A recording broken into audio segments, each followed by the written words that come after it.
Welcome back to Class Time, your daily classroom for CSEC and CAPE subjects. It's now time for CSEC EDPM. I am Antoinette Gray. In today's lesson, we will be looking at defining the computer, identify different types of computers, discuss the advantages and the disadvantages of using computers, explain the use of various input devices, and we are going to explain the use of various output devices. Now today we are looking at computers. Students, you are already familiar with what computers are. So we are going to be doing a little bit of brainstorming. When you hear the word computer, what comes to mind? These are some of the responses that we got from students. And as you can see, we have a host of things on the board. We have internet, social media, games, friends, messages, school, storage, programs, mouse, education, keyboard, hacking, jobs, shopping, virus, video, research. And I am sure the list includes many more. If we should ask you at home, what did you come up with when we mentioned the word computer? I am sure we would be adding many other information to this list here. Let us continue. We are looking at what is a computer. Now, a computer is an electronic device that manipulates data and information and perform tasks or calculations according to a set of instructions or programs. Computers have the ability to store, retrieve, and process data. Now, computers have been around a while, ever since the 1800s, but they only became popular in the 1940s. Businesses have been using computers to replace many persons in the workforce, because the computer is so compact that you are able to do many things. As we have on the board here, we can store, retrieve, and process data. Therefore, we no longer need all the manpower in order to get it done, as the computer in itself can do all of those activities. Before computers were introduced to businesses, however, in order to create documents, we would use what we call the typewriter.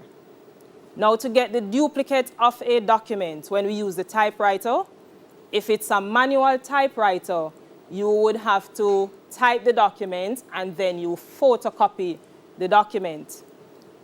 Before the typewriter, you would have to write the document and then you photocopy it if you wanted a duplicate. Before the photocopier came in, however, you would write the document and use carbon paper to get a duplicate of the document, or you would simply have to rewrite the document as many times as you want for duplication. In businesses, in order to do calculations before we invented the computer, we used to have the abacus machine that was used, and that is the first type of calculator that was used for calculating figures and numbers in businesses. And then we had the advent of the calculators. Now, the calculators are still used in businesses, but they are not able to process volumes of information as you would when you are using the computer. Before computers in business, in order to communicate, the main device that was used was the telephone. The telephone would be operated by an operator for internal calls and external calls. Another way to communicate within the office was using internal memorandums that would be sent to various individuals. They also used notice boards for various types of messages.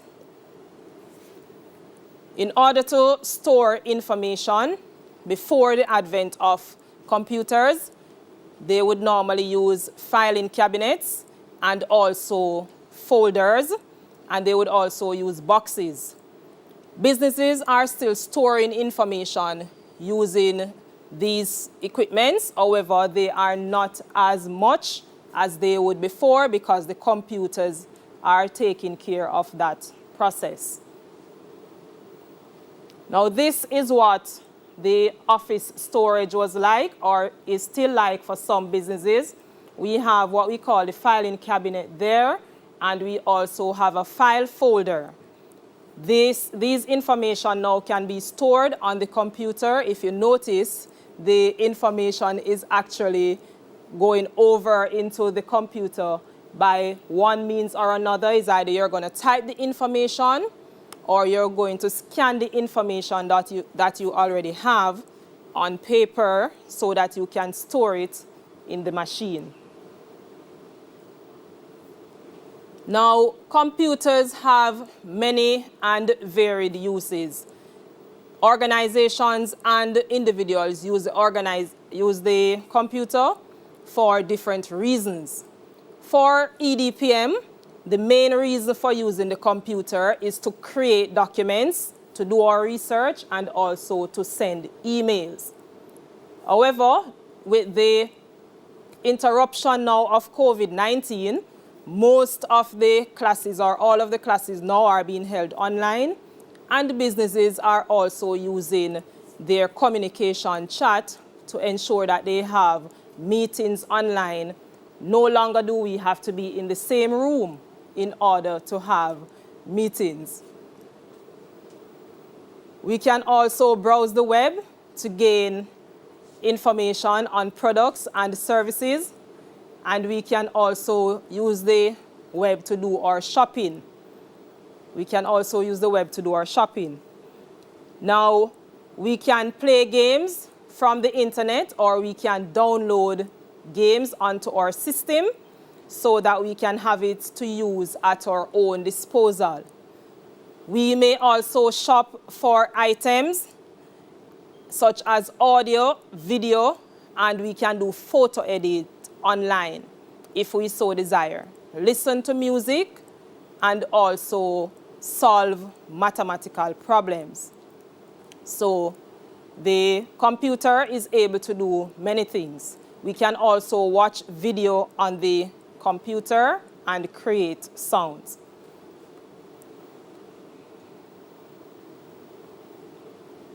We are now looking at the characteristics of computers. There are many characteristics of using the computer, but we have the main ones here on screen. Because the computer is used widely around the world in businesses to ensure that business run efficiently, then we need to ensure that the characteristics that are necessary and important is with the machines that we purchase. So the computers have speed, which means that it is able to process a lot of information in a short space of time. Human beings would not be able to do that in the same time frame as the computer does. The computer also has to be reliable. For it to be reliable, it means that all the capacities and capabilities have to be working, and it also means that the amount of information that you put in should be able to process at the speed so that the business can remain efficient and productive. Once the information input into the computer is accurate, then the end product will also be accurate. So information, the data entered in the computer must be accurate at all times. The computer is diligent because it can do a lot of things at once, and also it is able to work for long periods of time without getting tired. Once it is in the right environment, then it will be able to function effectively. When you store things on the computer, you are able to retrieve those information. Also, you are able to store on secondary storage memory, and you can retrieve as much as you want, whenever you want, once your computer is operational. Once the computer is logical, it depends on how your system is set up and how information that is gathered are stored. They should be stored together so that they can be accessed easily. Versatility of the computer refers to that the computer being able to do many things at once. So you should be able to do a PowerPoint presentation, as well as you should be able to browse the web, or you can be typing a document. All of those things can be done simultaneously, which means you don't have to close out of one application before you start something else. And automation means that the computer can work on its own. Once it is given the correct information, you can even preset activities that you would want the computer to do, and at the specified time, the computer will get it done. So these are some of the characteristics of a computer system.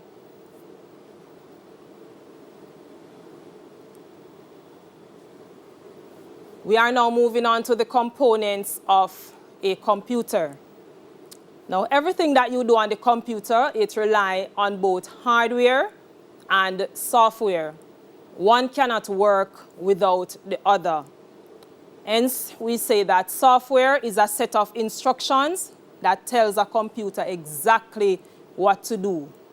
And the hardware is the physical part of the computer that enables the software to carry out all the instructions. Software cannot be executed without hardware, and hardware cannot perform any task without software. So these are the differences between software and hardware. Software cannot be touched because they are programs embedded into the computer system, but you can see and touch the hardware parts of the computer.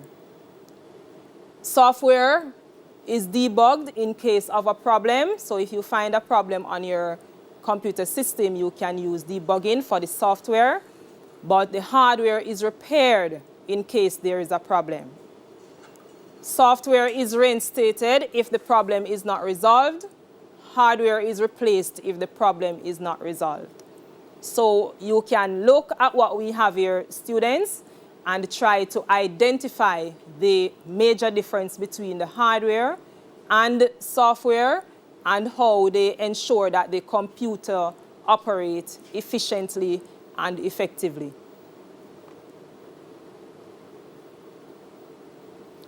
Now we are going to be looking at some examples of hardware and software. Now the hardware, as we said before, are the physical parts of the computer systems, and we have some examples there. We have the keyboard, the mouse, the monitor, the CD-ROM, the motherboard, the printer, digital camera, and the scanner. All of these devices you are familiar with already, maybe except the motherboard, which is found inside of the system unit. And you also know that the camera, which is the digital camera that you're seeing there, you no longer need to use a digital camera for most of your devices, because most of these modern devices comes with a camera. So you no longer need to use an external one.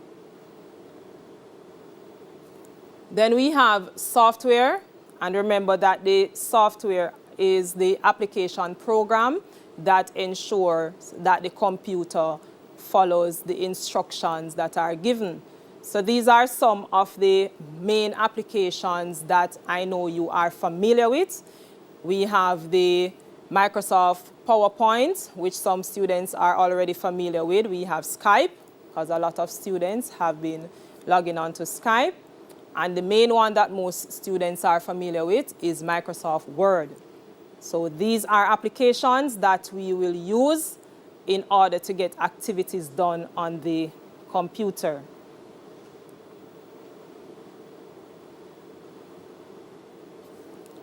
Now let us look at data and information. Data is a collection of raw facts, figures and symbols such as numbers, words, image, video, and sound given to the computer during the input phase. So if you write a single number on the computer screen, we will not know what that number means if you do not put something additional to it. So we are saying that we call it data if it is not complete. It means the information that you have there is incomplete and we would not be able to make sense of it. Information is meaningful, organized, and useful data. Computers manipulate data to create information. So if you put the single number on the screen and we do not understand, you need to complete the data, put additional things there so we can say the information is complete and we understand what you are saying exactly before we are able to move on. Data becomes information when it is put into context. That means when it is given a meaning. A barcode number is just data on its own. So the product name, image, and price. But this data becomes meaningful when the data is put together. So it means when you scan the barcode, when you go into the supermarket, it will tell you the name of the product. It will give you the price of the product as well. So with part of it standing alone, then the barcode reader would not be able to read the item.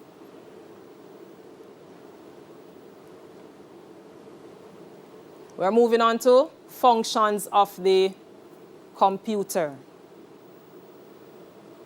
Now the computer have 4 basic functions: input, processing, output, and storage.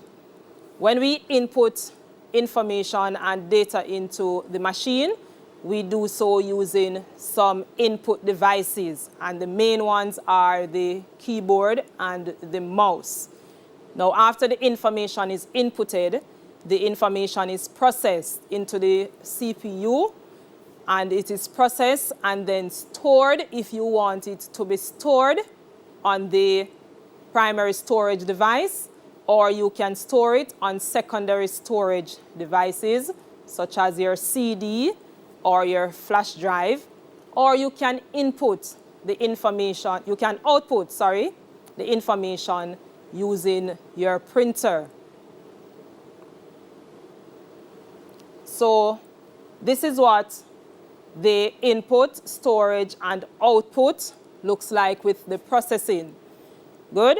So we input the information into the system using one of the input devices.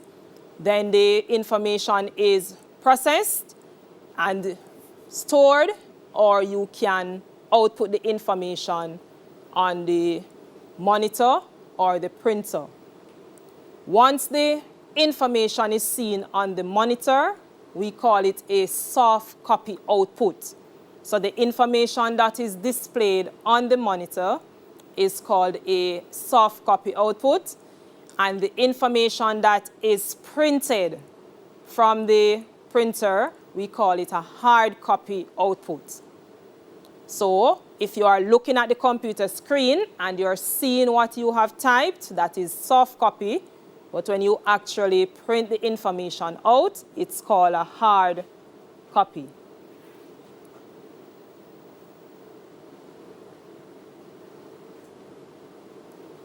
Now, there are many advantages and disadvantages of using a computer system. These advantages and disadvantages will vary from business to business or from person to person. The advantages of using the computer system is that it has speed and power, and it is very reliable. Once the information inputted is reliable, then the information will remain consistent.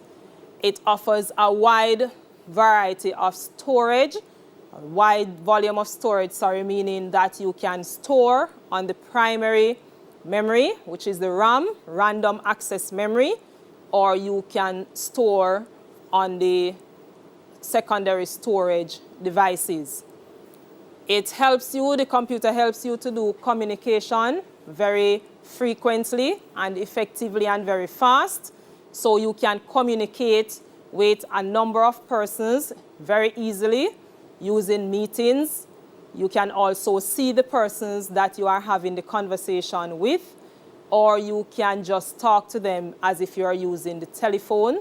So you can use different communication tools in order to speak with your employees or with your friends. Now, the disadvantages of the computer system will also vary from user to user, but most of the times you will have persons developing health risk from using the computer for very long periods of time.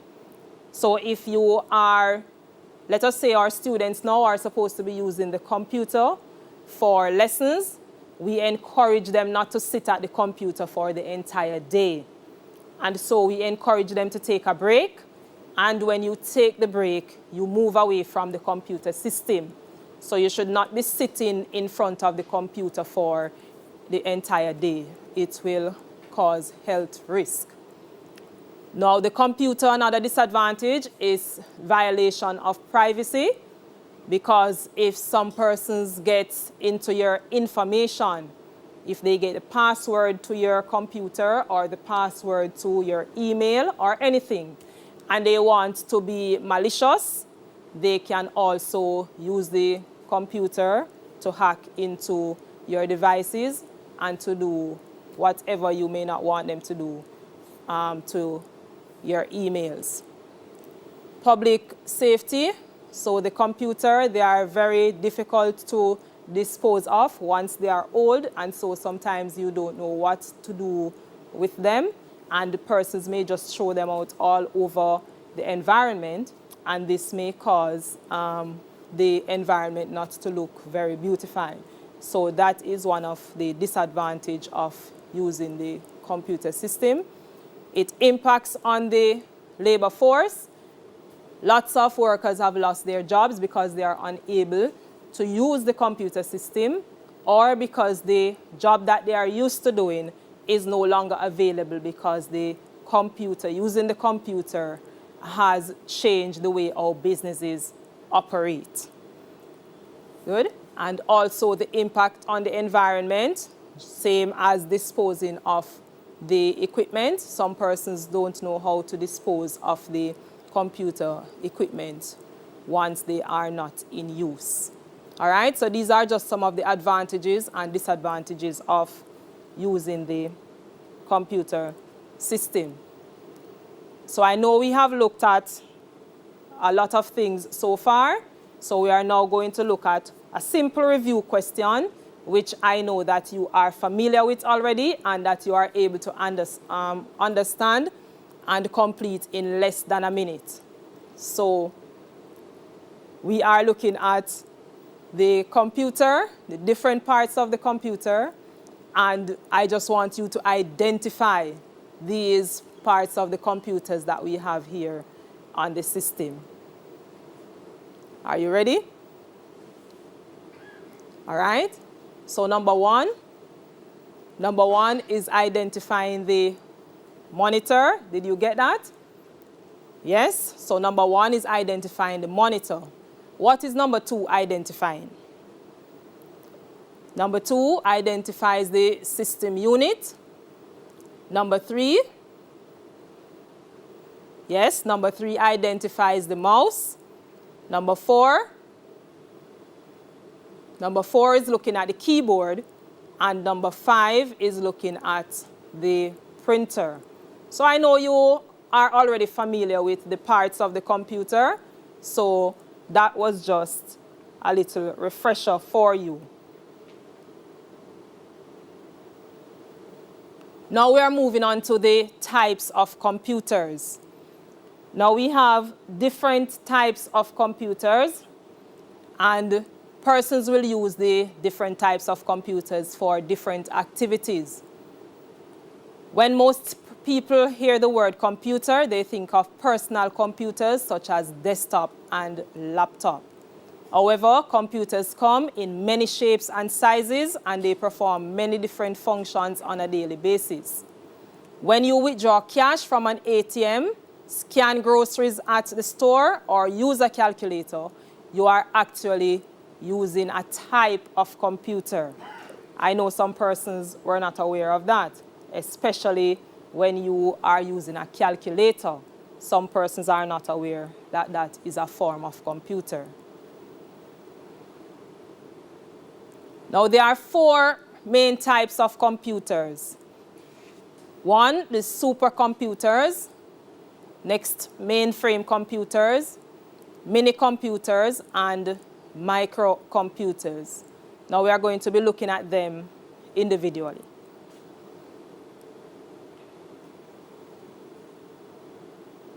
Supercomputers are the largest type of computer that we have.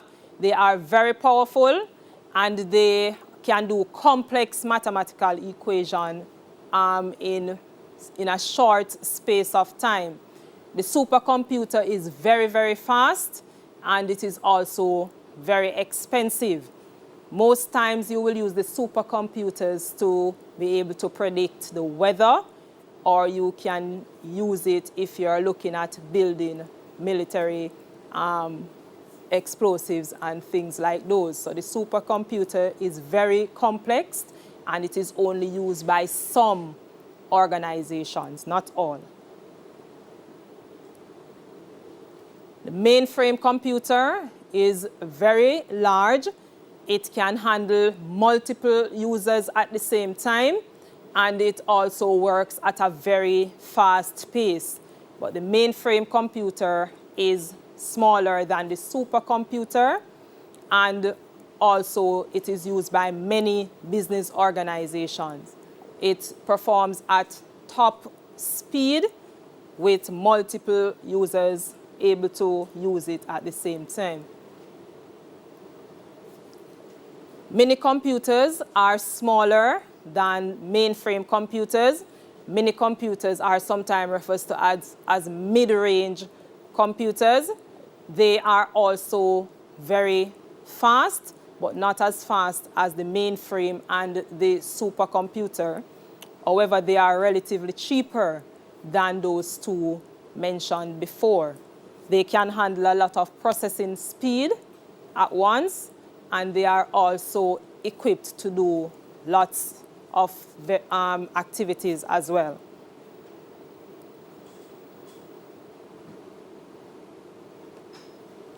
Now we are looking at the microcomputers, and the microcomputers fall into different categories. So we have different types of microcomputers. We have the laptop, which most persons are familiar with. We also have the desktop, and some persons also will use their tablets and their cell phone as part of the microcomputer family. Now we're looking at the desktop. The desktop, or the personal computer, is normally used by schools, organizations, and also in the home. It is made to be placed on a sturdy desk, and you will see that some of the desktop computer has a tower that is vertical. Once it is vertical, it is called a tower, but if it's horizontal, it is called a horizontal tower, which you place on the desk, and in this tower you will find the system unit, or the CPU, which comprise the motherboard, the CU, and the ALU. Laptop is just a little bit different from the desktop computer in that the laptop is, you're able to carry it with you. If you want to take your computer somewhere, you can take your laptop with you. It is battery operated, so once you have charged your battery, most computers are able to give you power for up to at most 10 hours. So at least 1 hour to 10 hours, you should have a battery life for laptop computers, depending on how new your laptop is. Because some computers, once they get older, the battery is not able to retain the charge. So you know you'll have to replace the battery as well.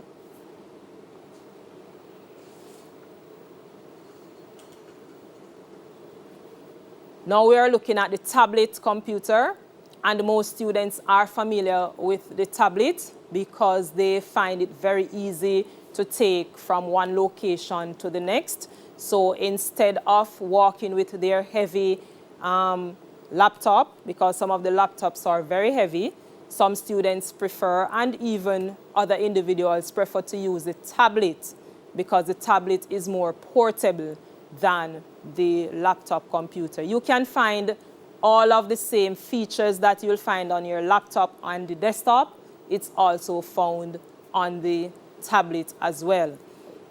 For the tablet, however, most times you don't need to have your mouse or a keyboard.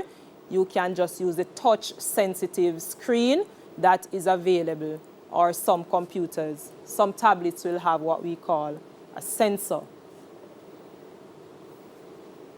Another type of microcomputer is the palm top.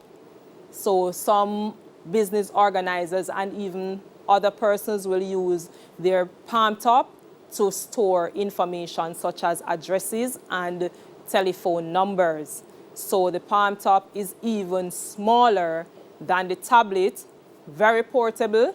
It can hold in the palm of the hand, and it can also hold in your pocket depending on how big it is. So we have the palm top, and we have the personal digital assistant, which is also referred to as the PDA for short. And these are very small microcomputers that you are able to take with you wherever you go. Now, some individuals are not aware that the server is a type of computer. Now, the server is most times a very large equipment that is placed in a room. You don't walk and use these servers. They are not portable enough. They are very heavy, and you can use it to network your computers at work or at school. When you network the computers, you are able to share resources. So that ends the reason for the server. So you are able to share resources. It means you don't have to leave where you are working from your workstation to go to another workstation to get a document. Once the document is stored and you are using a server, you can stay at your workstation and access the information. Now we are going to be looking at some other types of microcomputers. As was mentioned before, your smartphone is a type of microcomputer. All of the features that you have on your computers, you will find on your smartphones. You may just find them in a different space on the phone. The thing for the smartphone, however, is that you may not be able to type as comfortable as you would want because the surface is very small. But you can browse the internet, you can do all the other activities that you would normally do on your computer. You can play games, you can use it to have your regular conversations, and so on. So the smartphone, it's very, very, very important as well, just like your computer. Now, wearables. Some persons may be wondering what are wearables, but we are talking about like your watches or those devices that are created now for those persons who are doing like track and field and like to understand what is happening with their body and the time as well. So your wearables can be your watch, used as a type of computer, and it can take measurements of the body in terms of heart rate and so on if you are doing strenuous activities. Game consoles is a specialized type of computer that is used for playing games on your television. So most of our students know what are game consoles, and you will use it, plug it onto the television set, and then you are able to play a particular game using the TV as your monitor. Now the TV in itself, because we have smart television now, then yes, the television is a type of computer system, because you are now able to access the internet from your television. You can also plug additional equipment, to your TV set, such as a speaker, a bigger speaker, a larger one, so you can stay from a distance and hear the television as if you're at the movies, and you're able to browse the internet, and you're also able to find lessons and do all kinds of things on your television, just as you would when you're using the computer.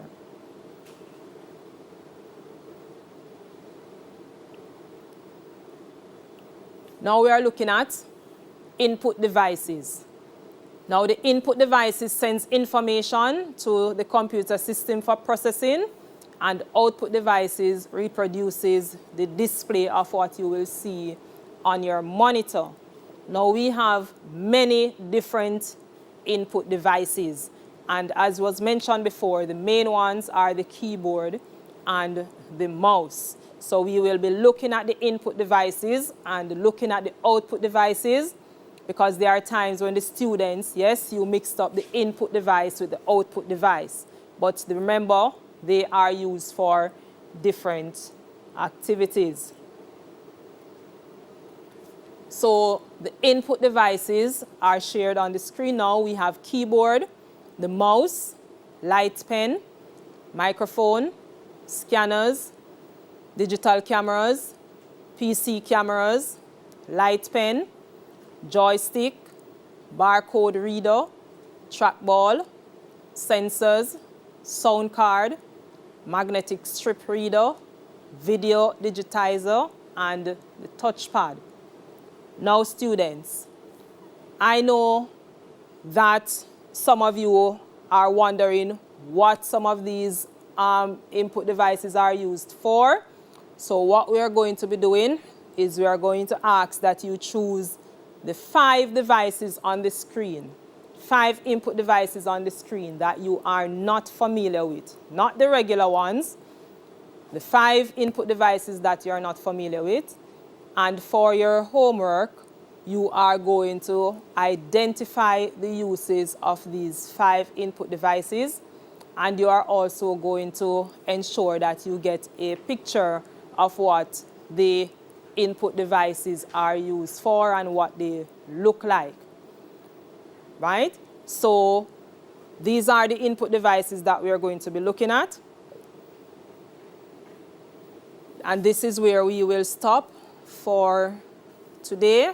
We looked at what the computer is, what is a computer. We looked at the advantages and disadvantages of using the computer, which we know that most of you already know what the disadvantages and the advantages are, but we are looking at them to ensure that most persons are on the same page and everybody understand what the computer is really used for. Now, when we are finished, you need to go back and ensure that you recap and go through the presentation so that you will remember and have a better understanding when we move forward for the next lesson. So that's all the time we have. CSEC EDPM is finished, and now we will move on to communication studies. Thank you very much and have a good day.